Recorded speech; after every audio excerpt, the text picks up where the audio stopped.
Do you feel like every conversation with your teenager ends after one word? Give me 5 minutes and I'll explain what's really happening behind those one-word answers.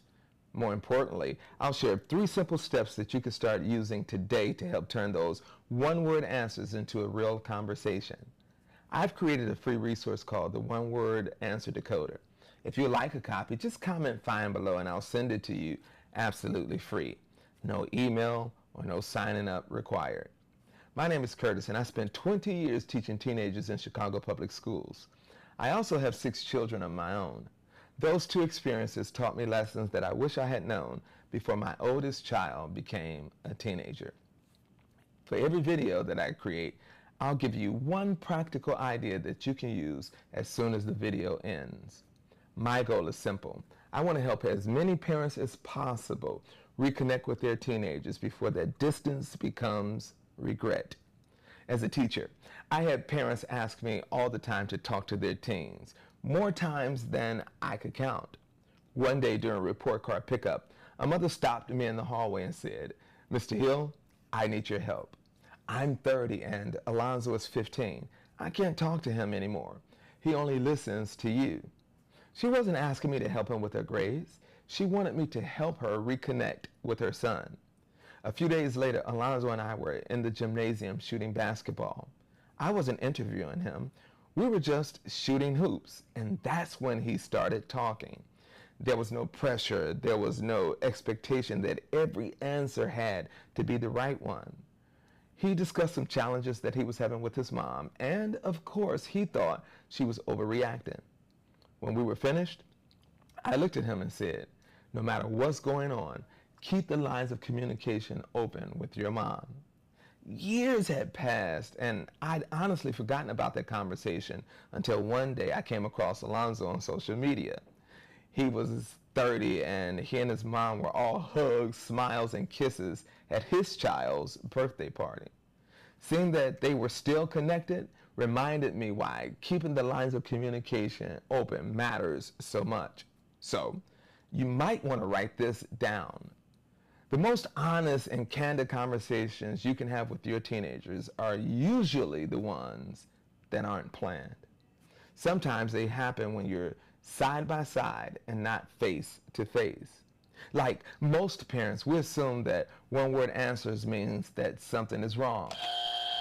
We're worried that they're hiding something from us, and that leaves us feeling helpless or vulnerable, so we start digging. We ask another question, then another, and another. The harder we try to figure out what's wrong, the more distance grows between every one-word answer. Before long, one of us is going to get frustrated, or our teenager might shut completely down. Because one-word answers usually aren't the real problem. They're often protecting something that your teenager is not ready to put words around or put into the world. So the goal isn't to get them to say more words. The goal is to respond in the way that helps them want to say more. And here's how you do it in 3 simple steps. Step 1, start conversations, not interviews. This is about how you start a conversation. Teenagers shut down when every conversation feels like an interview. Great conversations happen when there's less pressure to have the right answer. Once a day, share something about your life before asking about theirs. Once a week, tell your teenager a story from your life instead of starting with questions. Once a month, start one conversation without asking a question for the first 5 minutes. Step 2, let silence do the heavy lifting. This is about what happens after the conversation starts. Most parents think that silence means that the conversation is over, when often it's the moment your teenager is deciding whether they want to say more or not. Once a day, after asking a question, wait 20 to 30 seconds before saying another word. In education, we call that wait time. Once a week, practice being together without feeling responsible for filling every quiet moment. Once a month, do something side by side and not face to face.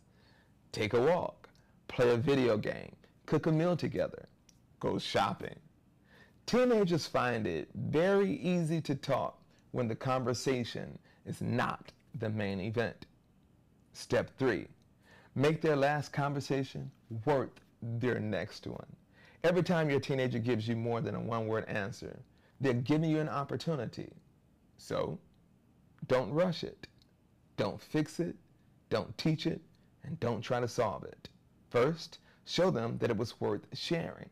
Once a day, before you respond, simply say, "Thank you for telling me." Once a week, reflect back on what you heard before sharing your opinion. That sounds like it was very frustrating or very difficult. Once a month, ask, when we're having a good conversation, what gets you to talk more or open up? And then listen.